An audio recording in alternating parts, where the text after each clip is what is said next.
Welcome to Live Free. I'm Angela K. Austin. Together, we'll discuss books, we'll explore the world, and we'll do it with some of my closest friends. And hopefully, we'll make new ones along the way. When Terry McMillan blew the top off of the New York Times list, publishers finally figured out that Black people do read. Yeah. In fact, we were talking about this a couple of days ago on Twitter for the hashtag publishing paid me. And one guy was saying he was in a conference where a publishing rep was saying that, Black people don't read. I mean, this is 2020. Get a clue. After they figured out that, I don't know what they thought we were doing in the bookstore. I've been in bookstores all my life. I mean, I'm 69 years old. Please, come on now, right? Yes. So they decided that we do read. So the market sort of opened up for people who look like us. And romance did also, with Kensington opened up with the Arabesque line, which was Brenda Jackson and Donna Hill and Betty Ford and Frances Ray, the late Frances Ray. God, we still miss her. And then Avon, who was quote unquote the premier romance line back then. And people, you say Avon to people who are not familiar with publishing, and they go, the makeup people? Like, no. Not the makeup people. So Avon picked me up on my late husband's birthday, June 3rd, 1993. And then we all came out that summer of 94. We call it the Summer of Black Love. And the books were a hit. Because, I read everything. I mean, I'm a big, fantasy is my go-to genre. Okay. But Black women have been reading romance forever because, who doesn't like a good love story? Exactly. The problem was that, none of the people in the books looked like us. Yeah. So it was a big hit with African-American readers. And things started to build after that. So it was basically white until the summer of 94. 94. Mm-hmm. So let me sort of, go ahead. No, I was just going to say so I think that was after I came out of undergrad. Okay. And I attended undergrad at Howard University. And back then, my undergraduate major was radio, television, film production. Okay. And so it was one of those things where being at a university like Howard University, things are always heightened. It's like, everything is like, elevated to a certain level because everybody is making you aware of every single thing that's happening everywhere. And, I think honestly, when I was in, you're studying radio, TV, film, and actually I came into Howard in theater. And so I was aware, so all the things that are happening in the world, creative, and I, of course, like as a kid, you read all the books that kind of got you through like middle grade and all that stuff, and you love all those things.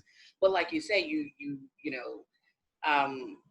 didn't see yourself, and I didn't see myself. And I remember talking to friends about that. Like you read all these things, and I guess I became acutely aware when I was in undergrad of just how much people who look like me, we accepted that we were not included in things, well, and you just we didn't have much choice. Yeah, we didn't, and then but when you do start to see stuff, because I remember, I think, honestly, because even right now I've applied for a master's because I've been teaching different things, and I'm looking to teach in the world of writing as well. But, they ask you to write these personal statements when you're applying. And, like, what do you want to get out of this program and whatever you're doing. And just even crafting that, I started to think about all the people that I read through these kind of pivotal times in my, you know, my life. And it's like, okay, who do you want? You know, like who are the people who inspired you? And you start thinking about all these things, you know, and I actually started thinking about, which is quite far after 1994, but I think one of the first books that I really actively remember reading of yours was part of the Blessing series. Oh, And I yeah, think they didn't come out until 2004, yeah, or somewhere around in there, 2006. but I Yeah, thought but I've been published since 94. since 94, So exactly. And it's like, but that's what's so wild to me is that I've read, you know, I thought I was so engaged and I thought I was so aware, you know, and I thought that I knew everything there was because I came from an HBCU, you know, and honestly, I think that I was at a conference, you know, and I remember seeing you at a conference. I remember getting that book.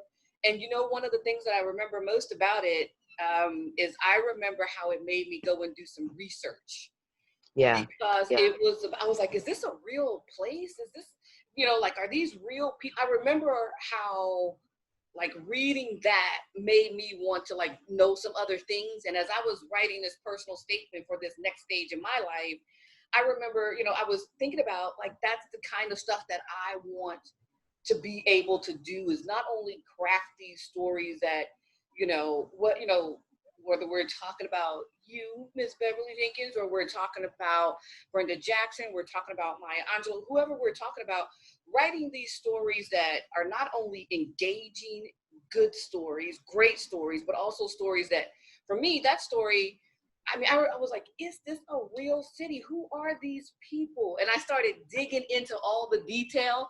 And I don't know yeah, anything about history, but you made me go and research because I was so curious about the yeah. characters and the city you created. I call it edutainment.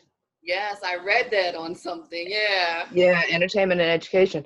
And then the Blessings books, those, because there's now 10 books in the series. I'm going to write book 11. They are based on my historicals. Yes.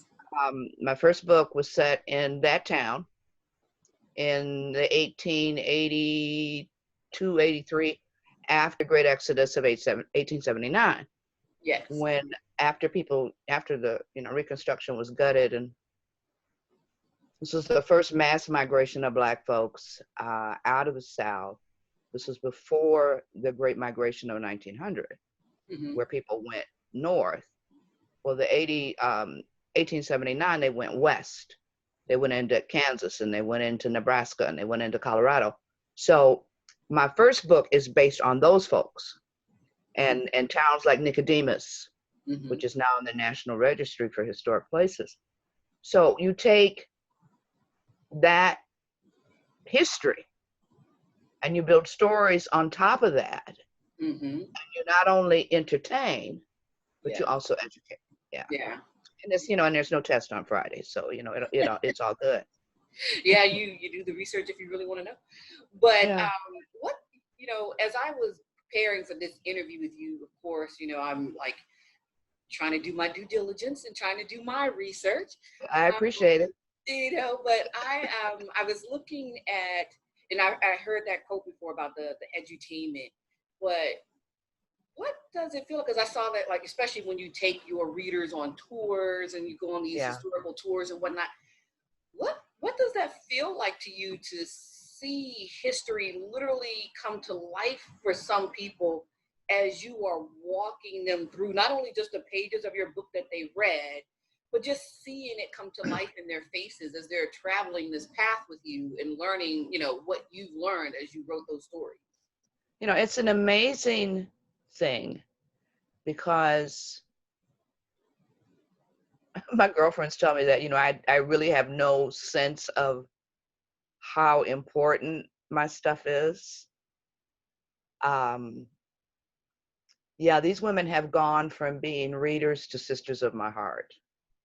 And not everybody can go, because, it's crazy people out there. And So it's like a limited group, and there are two groups. um, there's a group, and initially met online reading romance. So that's one group, and that's got a lot of journalists in it, and that's for my girlfriend Gwen, who's a journalist. And then there's my group, and sometimes we travel separately, sometimes we travel together. Okay. So we have been to the Sea Islands of Georgia. We have been to Savannah. We have been, numerous trips to New Orleans. Um, and to be able to see and walk where Black folks walked and made that history can be moving. It can be gut-wrenching. And to see it come alive for the people who I write for and with, I mean, there are no words. There are no words. And I'm still learning. They're still learning. So I put the bibliographies in the backs of my books.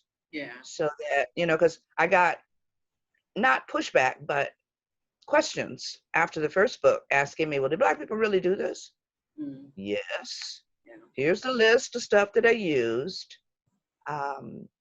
When you get through going through the bib list, then, we can talk. But it's been an amazing journey. I've been out here 26 years. I had no idea, that very first book would still be in print. Yeah. Night Song is still in print. So it's, I don't know, it's amazing. I mean, and for them to be able to share it with them makes it even better. Yeah, one of the quotes that I read by you, and I'm going to paraphrase a little bit because I got my little cheat sheet here. It was, how do I say this? Is how do you put history into your books without too much pain? Is a question I wanted to be sure to ask. And I remember there was like one of your books I remember reading where I want to say there was it was a Black woman who was like a spy, and she worked with Harriet Tubman. And one of the scenes in that book, you have a man who's suspended from the rafters of a barn. Oh, yeah.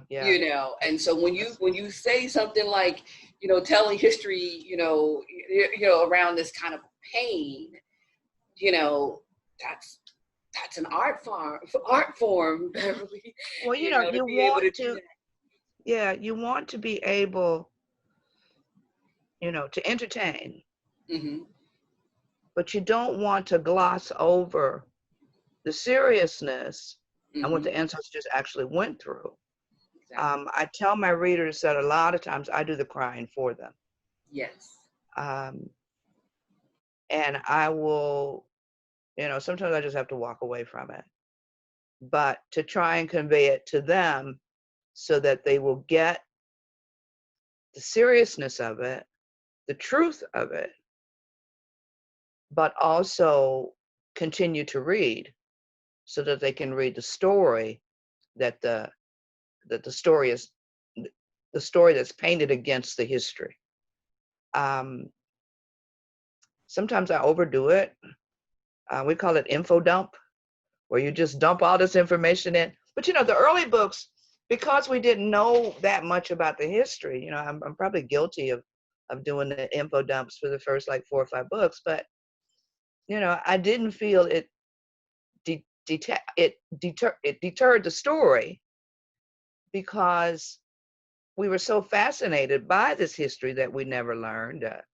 Maybe the history of the Black Seminoles, or the true stories of the Underground Railroad, or like you said, my women knew Harriet Tubman's real name back in 1996, as opposed to, the movie now, Araminta. Yeah, they already knew that.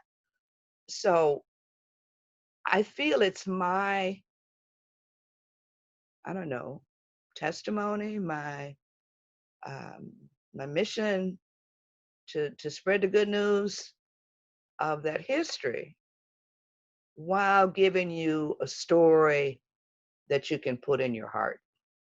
So that's I my love story, and I'm sticking to it. I That's love my that story, and because I'm sticking to it.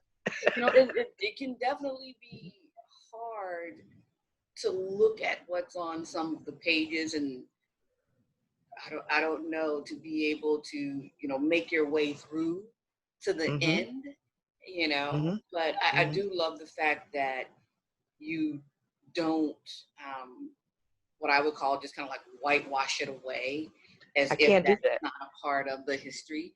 And for Right. me personally, that's the kind of story that I don't know, I gravitate towards. That's what I like, because again, like I said, I picked up as soon as I did read from with the Blessing series. As soon as I did, it was just like I wanted to know more about it, and I wanted to know more Yeah. about the people around it. So for me, for the kind of reader that I am, I was Yeah. yeah, let's find out about all that we can. Yeah. Well, it's good to know. I mean, that's a good story, and I that's the education part of it, Mhm. that you want to know more, and it's a gift. I can't say, my stories come through me, they're not of me. We all have different gifts, so What was this that is the like? one I was given. One that you uh were blessed with. What was that yeah. like in 1994? So in this world of self-publishing that I'm a part of, one of the Hmm. things that a lot of my friends and I always talk about is that one reason we gravitated towards it was because we most of us have tried traditional routes, Right. and we put our work out there, and then for whatever reason, because as you said, with Kensington, these other places, you find this one imprint or that imprint, and this one closes, that one shutters, this one that one that. So back in the summer of Black Love, what what was that like? What was that process that you had to travel to get that first book out there, especially when you're telling these kinds of stories? Yeah. What was that like? These are not um stereotypical stories that are like cookie cutter kind of things. no. I think it was driven, I think, by publishers' love of money. I mean, basically, it was their bottom line. They're Okay. like, okay, these Black women read, let's give them something that we can make some money off of. I don't think it was because they were looking to lift us up or anything like that. They were looking to fill their pockets. Okay. And then back then, there were probably 15 or 20 different publishing houses. Um, now it's a very incestuous business. There's only 5 big publishers left. Mhm. Um, but I think they looked at it, as a moneymaker. And so they opened the gate and they took us in, and we made them a little bit of money. We made them a little bit of money. A And little bit. then, Okay. yeah, because, they didn't really, I mean, the promotions for the first couple years were really a push. Okay. And then it sort of faded away. And you had me. I was at Avon by myself for a long time. Um, you had Black women coming in and out, because they didn't really know what to do with us. They didn't know how to market us. They still don't, I don't think. Um, they thought they were at the, in the game, but the game was like 3 blocks over. I mean, it was crazy. But I Yeah. think the indie ladies, the Black women and brown women and women of color who are writing romance, have really, really made them stop and think, because they're losing a whole lot of money. I mean, you're leaving money on the table Yeah. by not allowing these women. And so they're out making, back at the height, indie has changed a lot with the profit margins, but, at the height when, these women were pulling in 6, 7, 8 figures a year, Mhm. writing independently. Yeah. And I'm telling my agent, why am I writing for New York? So But, and so, and now a lot of these women, now that, with this whole mess about RWA and, Yeah. The whole blatant kind of racism kind of thing that's being, put out on Front Street, they're starting to pull these women into these major houses. But it's hard to be indie now. Yeah. It's really hard because a lot of the women who were indie brought their fan base with them, their reader base with them. Mm-hmm. And with so many people out here doing independent, I mean, thousands and thousands, and and you got the good, the bad, and the ugly out here. Yeah. Everybody think they can write a book. Unfortunately, everybody can't. But that's okay. You do your thing, But because there are so many people and the marketplace is so large, it's hard to be seen. It is. It's hard to be seen. It's hard to build a fan base. And without that reader base, fan base, you can't really succeed the way you would like. Yeah. But I always tell people, don't give up. The cream always rises to the top. Yeah. And, you may not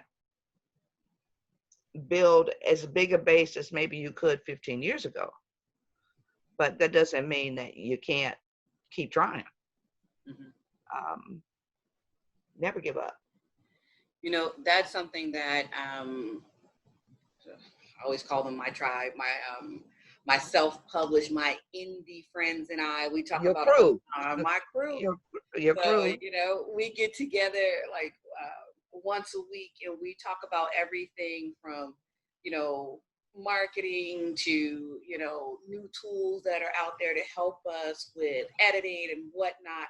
But, it's like you say, I was talking with a friend of mine just last week about, how many books are published every year. And like you said, there's so many that it's so hard to be that cream that floats to the top. You're just trying to, get up to the middle so that you can be a part of this whole conversation.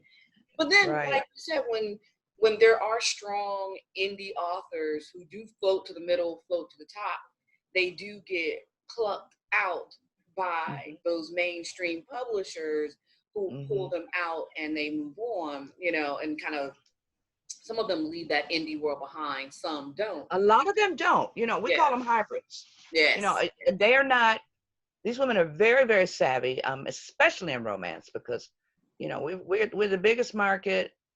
A lot of these women who are making 6 and 7 figures are writing romance, because you can write anything.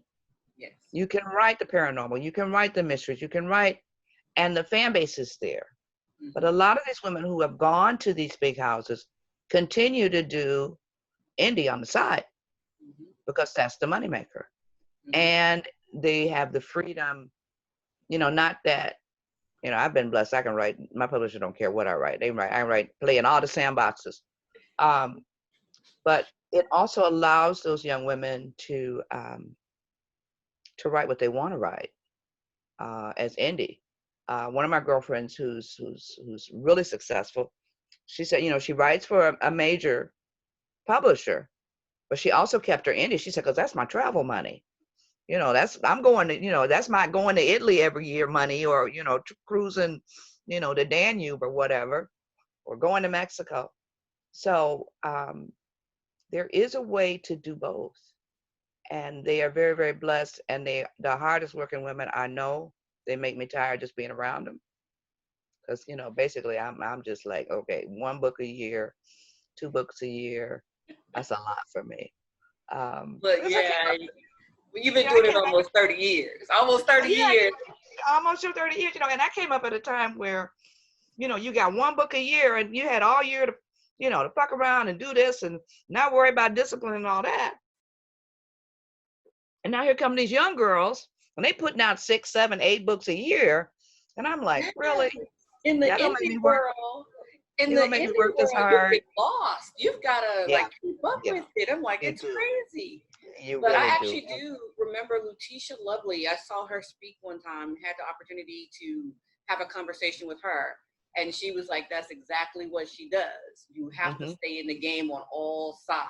So she's truly a hybrid, truly. Yeah. And I've got my, a lot of my, well, not a lot, but some of my backlists, my novellas are on Amazon as an indie because my agent, God bless her, she has a publishing arm inside of her house, inside of her management house. And it's a nice little check every month for those back, those back titles. So yeah, so hybrid is the way to go if you can do that.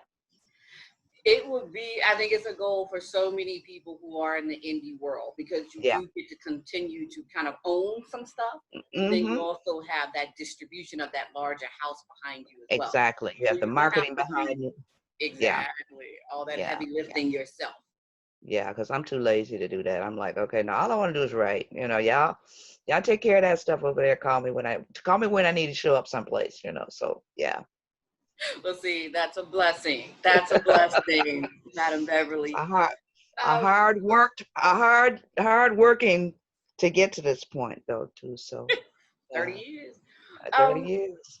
I want to ask you about some of your books that are being turned into movies a little bit now. Again, oh God, yeah. A Dream for So Many. Tell us about that. What was that process? It's like, it's one of the blessings of my agency and blessings of friends. The first one that was turned into an independent movie was Deadly Sexy. And it's one of my suspense. And Iris Bowling, who is like a force of nature, she also writes. She writes romance. And she's a sister that says, I'm not giving anybody my money. All of her books are sold through her website. She doesn't do Amazon. She doesn't do Barnes and Noble. And she is up, she is such a force. So she was like, it was probably 7 or 8 years ago. Got tired of them waiting for our movies, for our books to be turned into movies. So she taught herself, she's self-taught like Ava. She took all these classes and, master classes and stuff, and taught herself filmmaking. And she filmed her early books. And they were done well enough that she got them put on a local channel. She's in Richmond, got them put on a local channel. And she's learning as she goes. So we were at an event, probably 4 or 5 years ago. And she's a big fan of my work. And she asked, if she could do Deadly Sexy. And I was like, sure. So that was a process. And she filmed it in like 15 days. We did a crowdsourcing for the filming. We did not get as much money as we really needed. So she made this film on shoestrings and safety pins and, buttons. Hired a great cast. Travis Cure, who is very easy on the eyes. He's now on a BET production. He's also on the cover of my last historical Rebel. But they filmed it in Richmond. She had, like I said, a great cast, great film. Distributed it on Amazon. It's still on Amazon. You can get it Amazon Prime. It's called Deadly Sexy. And so, we didn't make a whole lot of money. We didn't expect to, but she's getting better and better with each film. So on the big producer side, for me, we've got people looking at the Blessing series. Sony has optioned Forbidden, which is came out. I got so many books. I don't even remember when these books came out. 2 years ago, I think. It's about a sister who is trying to get to California to start a restaurant. It's set in the 1880s. And the hero is a guy who was in one of my earlier books who's passing for white. Okay, he's passing for white. Oh, And the first book he was in, it was his sister's book, and that was where we met Harriet Tubman in Through the Storm, right? So he was like, okay, I'm tired of being treated like 3/5 of a man. I'm out. But he didn't leave his blackness behind. He passed in order to give back to the Black community. So anyway, okay, so to make a long story short, the sisters who read my books were like, well, where is he? You know, for 10 years, they wanted to know where he was, where he was, where he was. I didn't know. So when I finally found him, and I told them along the way that I was going to make him make a decision. I was going to give him the darkest sister I could find. My brother man was going to have to make a choice. And so this is the movie that, or the book that Sony has optioned. Now, lots of stuff's optioned. Very few things are made. So fingers crossed that, you know, we're able to go forward. And the sister who's the showrunner is a veteran of Hollywood. She's done Black films. She's done white shows. She's awesome. She said she wants to do this and to make me proud. So we're in good hands if we can get it done. So, yeah. I listened to another podcast that you were a part of, and you know, we were talking about Forbidden a little bit, but I'm just imagining this coming. I'm trying to imagine that even coming to film, you know, and Yeah. what that will be like, because I think some people forget that some people actually did pass, you know, but that like makes me think of a movie that did not have Black characters playing the main characters that my mom had me watch years and years ago when I was a child. I don't know, you probably do know of it though. It was called Pinky. Oh, yeah. Where they had, what's the white girl? Terry. I cannot Yeah, think of her name, but it just yeah. made me think of that. Yeah, that was during the 60s. Yeah. You know, and she was doing it all so she could go back and help or she eventually went back and helped the community. But thinking about bringing something like that to life today, Mm-hmm. and actually finding people who could embody those characters and those kind of social mores, that's Yeah. going to be, and that's, Well, you know, we're looking at Wentworth. What's his last name? yes, I remember you saying that from, Wentworth, was his last name Williams? He's what is Black English, and yeah, he has done quite a few films, and he looks white, but yeah, he's Black. yeah, So I don't know. You know, you when you look back through literature,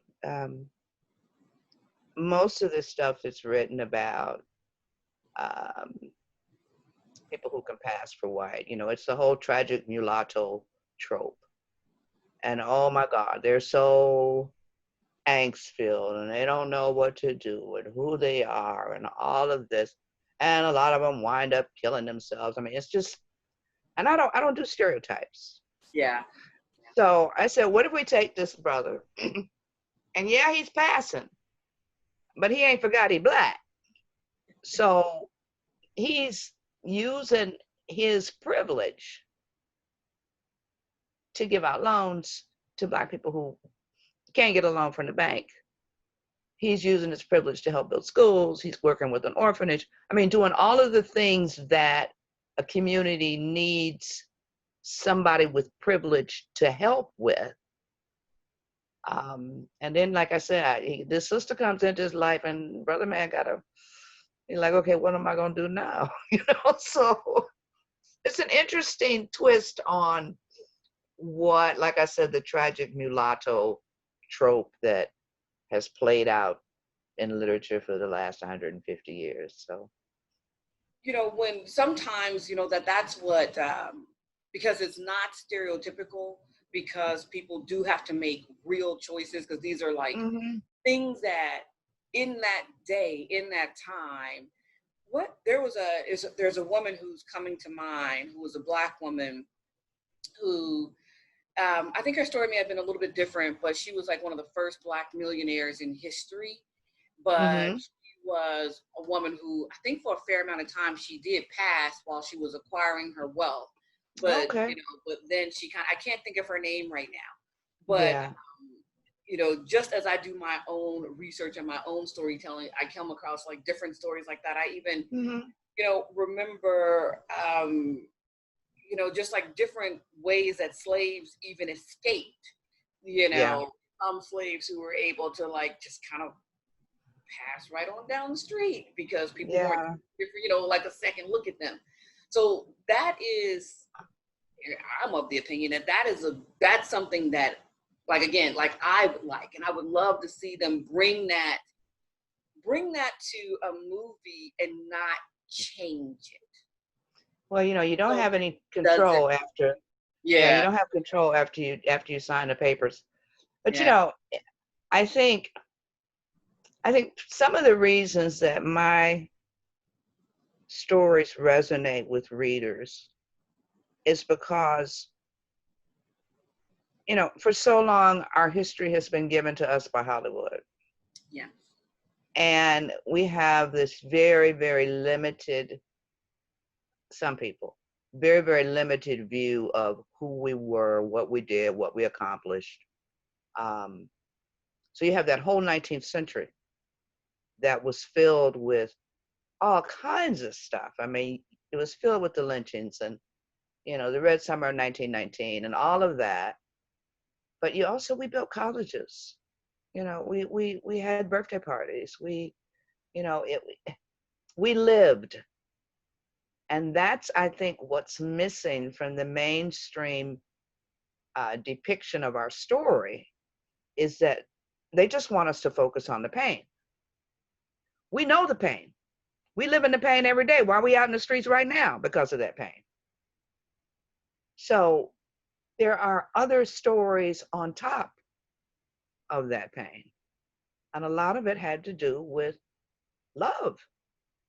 You go out and you're dealing with the man all day and you come home to somebody who salves your soul, soothes your soul, gives you the strength and the love that you need to go out the next morning and deal with this shit all over again. So that's the piece that's missing. And that's the piece I want to write about. Just everyday folks dealing with all of the lemons that we've been given and turning that into at least some kind of bittersweet lemonade. The bittersweet lemonade. But as you just kind of like alluded to, I have a young cousin who's also what I like to call a creative. She sings, she raps, she does her thing. She went out Mm-hmm. to LA for a while, trying to make her music, still making her music. And she and I were having a conversation the other day about the state of Black America today. Yeah. All Mm-hmm. of the turmoil that's in the streets and some of the reasons behind all of that, how she as a 20-something sees it and how Mm-hmm. I as a 40-something see it, Mm-hmm. and it's just, we were so dynamically different that I literally was like, are you from my family? Yeah. But then I think about storytellers like yourself, the storyteller that I want to be, the storytellers who can take history and weave it into something that's relevant, Mm-hmm. that, is also interesting, and as you Mm-hmm. say, edutainment, so that if someone like her, a 20-something, comes across it, it's told to her in a way that she'll be like, well, wait, she'll be like me, like, is this a real city? Is this real? Did this Yeah. happen? Like, Yeah. what Yeah. is this? What are these dusters that I don't know about? And I'm like, who else, and this is just, a question that I wanted to ask, like, who else do you think today is doing that same type of work? Who else do you like out there who is telling stories that can be relevant and edutainment, that, can keep telling the stories of African Americans in a sincere and genuine way? um, there's a lot of people doing a lot of different tellings. Mm-hmm. Um, you got a lot of young people writing fantasy right now, which is amazing. What's the name of the title? Jason Punches a Hole in the Sky. Who was that by? I have to look it up. I mean, I read fantasy, so my go-to is N.K. Jemisin. Okay. I mean, Nora is just, she won the Hugo. Hugo is, for those who don't know, the Hugo is like the Oscar for fantasy. And her Broken Earth series, which deals with race and power and privilege in such an interesting way. The books won Hugo's, 3 books. Each of them won a Hugo. Nobody, black, white, male, or female, has ever won 3 in a row. This sister won 3 in a row. And she just finished a series on New York that's also getting ready, that's also, blowing up. But it's science fiction. And in a way that is so interesting. I mean, you get to a point in one of the books where something that she does, she's a great wordsmith. Oh my God. She does something in that first book that hits you so, I mean, it's like being kicked in the head by a mule, I guess.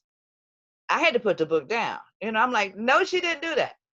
But she is one of the people that I so admire because of her brain.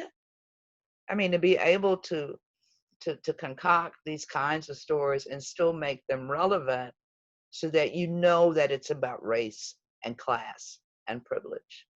So N.K. Jemisin, her first name is Nora, Jemisin, for those who are looking. So, I mean, there's a lot of people out there, and and I'm old sometimes, and it's like, okay, I can't remember this, I can't remember this, I can't remember where I put my car in the grocery store parking lot.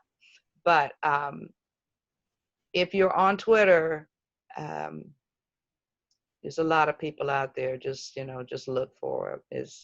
And there's a lot of lists out there too.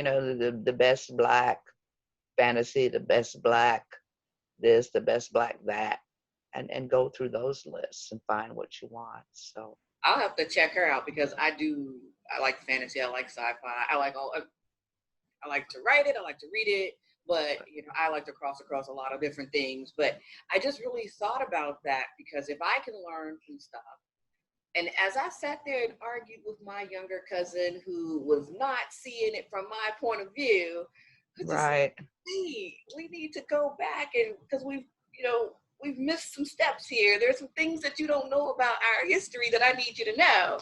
Oh yeah, there was the young brother who did Spider-Man. Was on Twitter a couple weeks ago, and people were shaking their head because he was saying, like, Rosa Parks should have took a cab. We're like, what?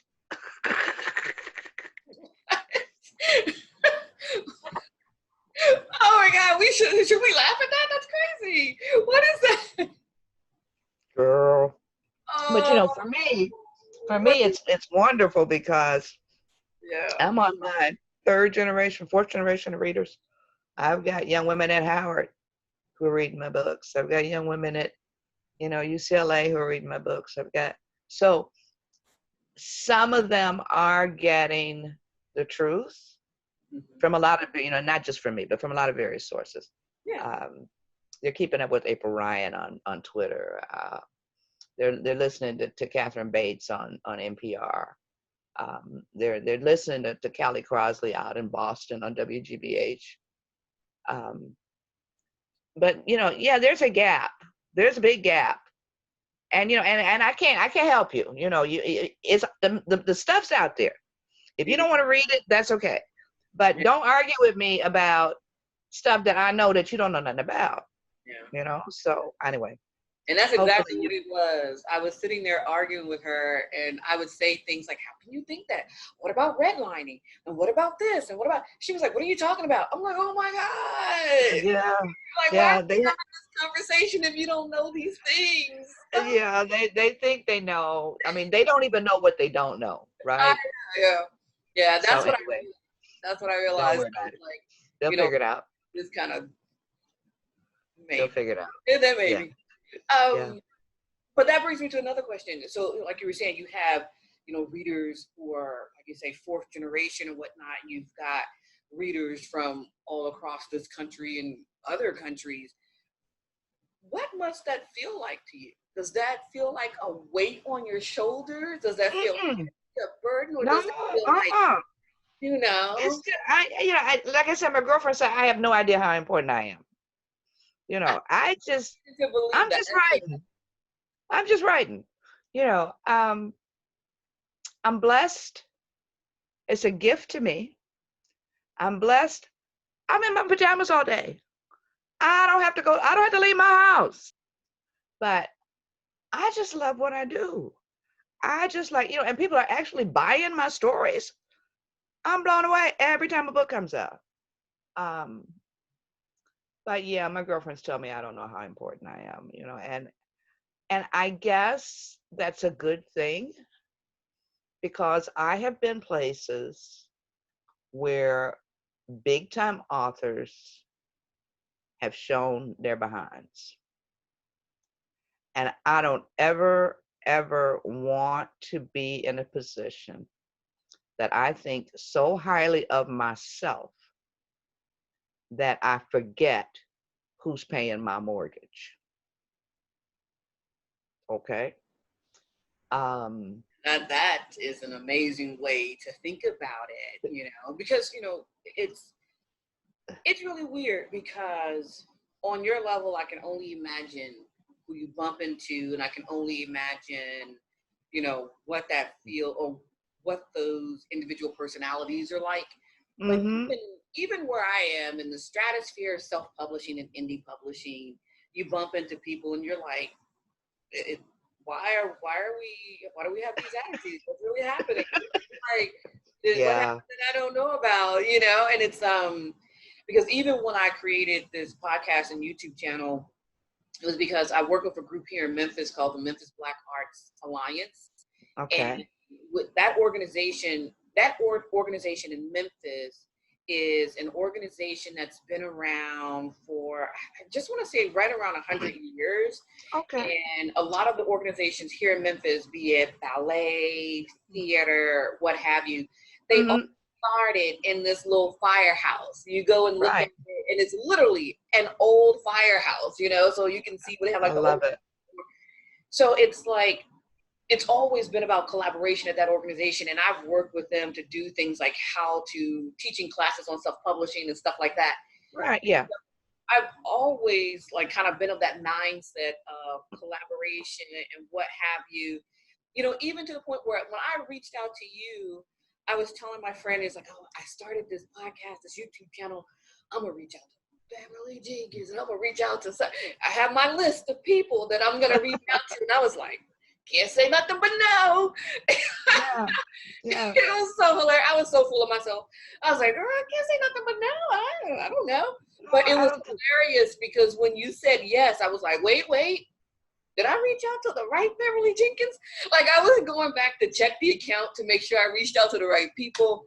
It was just amazing to me that for someone like yourself, who's been in this business for so long, who's broken down the barriers that you've broken down. And as your girlfriend said, you don't know how important you are to the rest of us. But for someone who has, not fallen into that world of doing the formulaic and the kind of stereotypical what's expected, who's followed your own path and telling stories that for me have been educational and entertaining.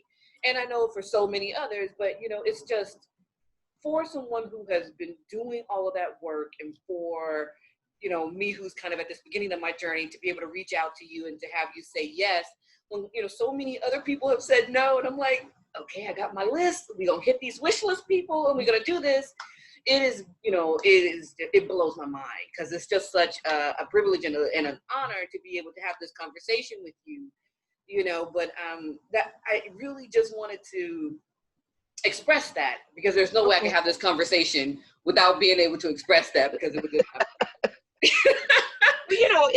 I do this a lot, and like I said, I'm in my house, I'm home, I got my pajama pants on, but beneath the shirt, but I don't get a lot of African Americans that I get to do this with. Oh. And so usually, whenever one of us asks, I'm going to say yes. I'm not going to charge any money. I charge other folks money. They got the money. And part of my job also is to make the path wider. Yes. My job is to make the path wider. And if I got my head up my ass, I'm not making the path wider for anybody. Yeah. And that is not the legacy that you want to leave behind. You want to, somebody asked me, was a sister in Boston, she's got a great book club podcast. She asked me, what did I want to put on my tombstone, on my gravesite? And I told her, she tried. She tried to do the right thing. She tried to be supportive. She tried to make the path wider. She tried.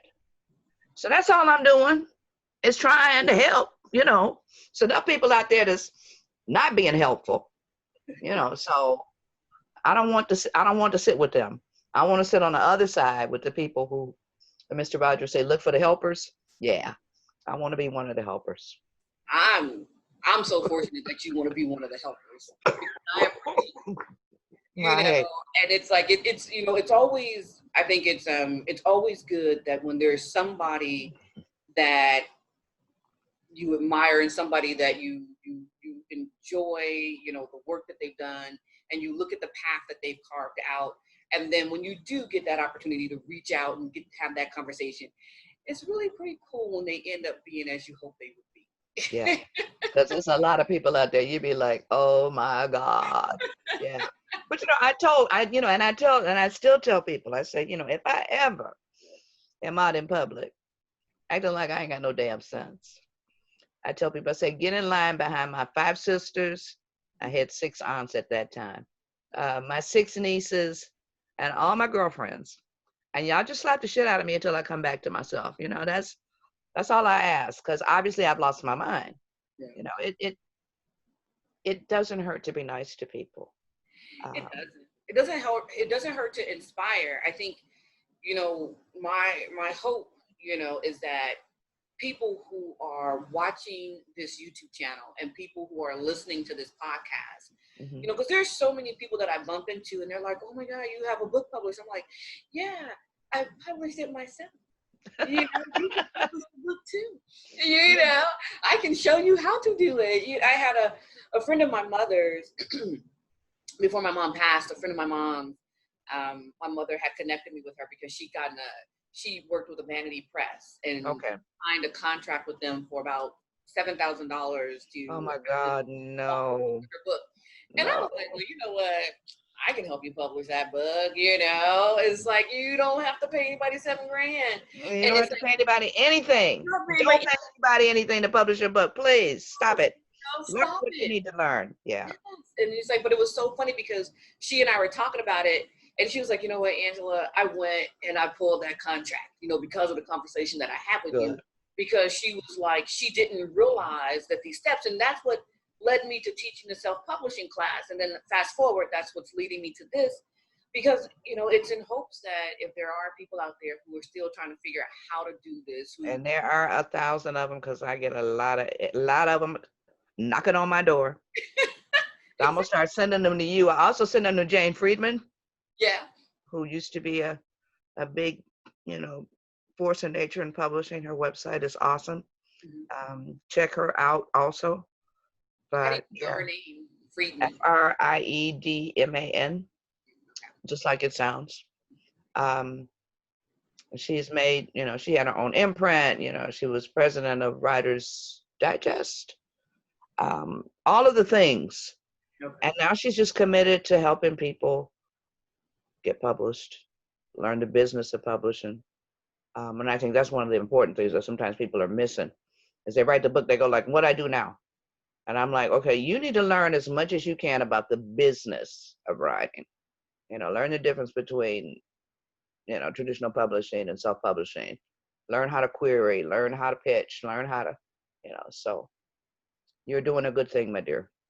helping people. trying. It's like it's really interesting. I'm going to be interviewing a literary agent soon as well to have people learn from that. And it's just I want people to be able to who may not get to go to a conference and hear Right. Yeah. you know, they can hear from you right here. You Right. know, Yeah. this is Yeah. what you know. This is how you managed to have a 30-year-long career Mm-hmm. writing what you love to write and doing what you love to do. So Yeah. this is what they can do, so they can maybe have a 30-year career. So There I you think go. it's There you go. amazing. Thank you. So what's next? What's next? What's next? Well, I just finished. Okay, I had a whole bunch of turbulence in my life. I lost my mom. Well, I lost my mother. I lost my husband in '03. So I've been looking after his mom since then. And so she passed away, and I was doing the doctor's visits and, getting her in the assisted living and running back and forth and all of that. So she passed away on the 25th of April, and she was 90 years old. And then 2 days later, I lost my mom, who was 91. She had been having some health issues too. So in the midst of all of this, I'm trying to get this book finished, right? So my publisher was, very, very, very, very understanding. And so I finally turned this book in that was supposed to be due in December, and 2 weeks ago. So they had to move the date because it was supposed to come out in July. No, not going to happen. So we moved it to February.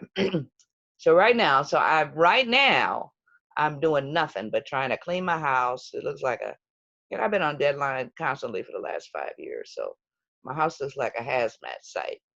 So I'm trying to clean my house. The next Blessings book is up next. That's book 11, I think. And since we so out of contract with dates and stuff, I have no idea when it's due. But I have no travel this summer, which is awesome.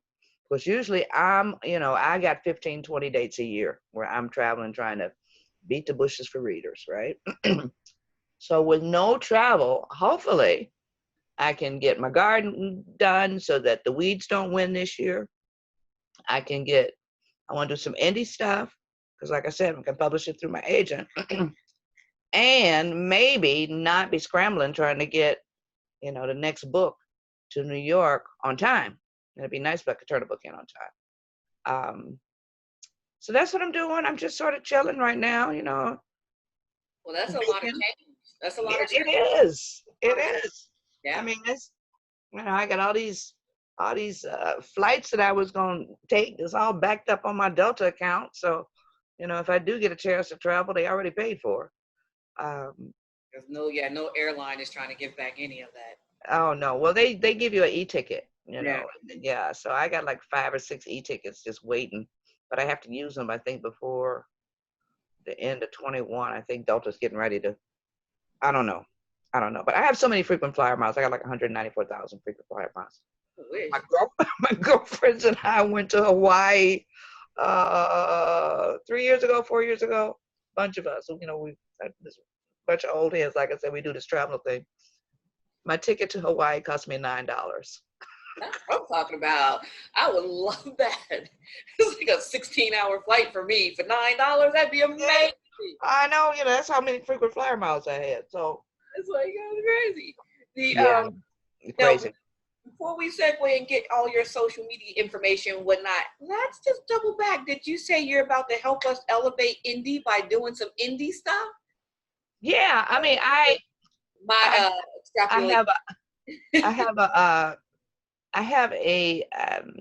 it's a Detroit series. It's suspense, romantic suspense. Mm-hmm. There are 3 books with three brothers, and all of my contemporary characters are descendants from my historical characters. Okay. So if you have read Indigo, then the 3 brothers in Detroit are descendants of Hester and Galen from Indigo. Okay. Deadly Sexy and Sexy Dangerous they're 2 sisters, blood sisters. They are descendants of some of my other characters. So I've got 5 of those books. Okay. There was a character in one of the sisters' books that the women were my readers were so intrigued by that I told them I was going to write his story.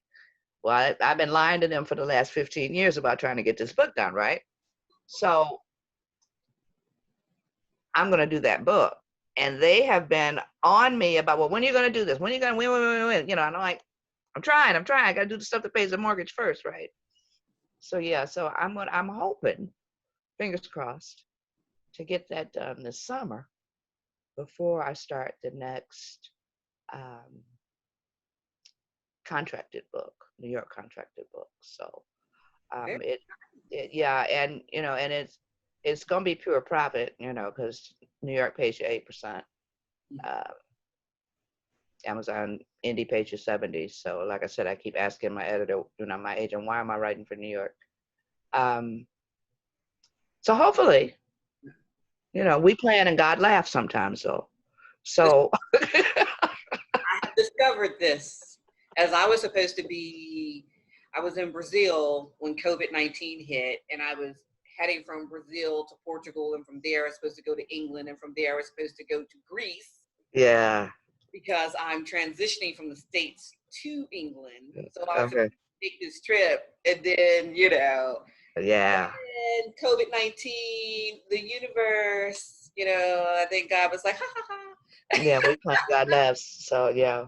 But it's all good. It's all good. It is. So I've had a lovely time with you, my dear. Thank you. I appreciate you so much. You don't even know. For people who may not be aware, there are some people in the universe. Oh yeah, there are. So how do they find you on social media? I am at author Miss Bev on Twitter. Facebook, you just put in Beverly Jenkins. I've got an author brand page. I've got what's supposed to be your personal page, but that's a working page. I have the fans have the Fans of Beverly Jenkins page. Yes, I remember that one. Yeah. I also have a spoiler room page. Because my ladies, they read the book. The book come at midnight. At 6 a.m. some of them are done, and they want to talk about the book. And a lot of people haven't even bought the book yet. So I had to give them some place where they could go and discuss the book and not spoil it for everybody else. So it's a spoiler room. So you have to have, keys to get in there. So if you want to get in there, just send me a message. Okay. So we got Facebook, we have Twitter, and my website is www.beverlyjenkins.net. All right. Okay. All right. So for all the people in podcast land and in YouTube world, I am Angela K. Austin, and this is Beverly Jenkins. And so please look her up on social media if you were not aware. Find me on social media, and we will see you all again soon. Thank you. Thank you so much, Ms. Vanna.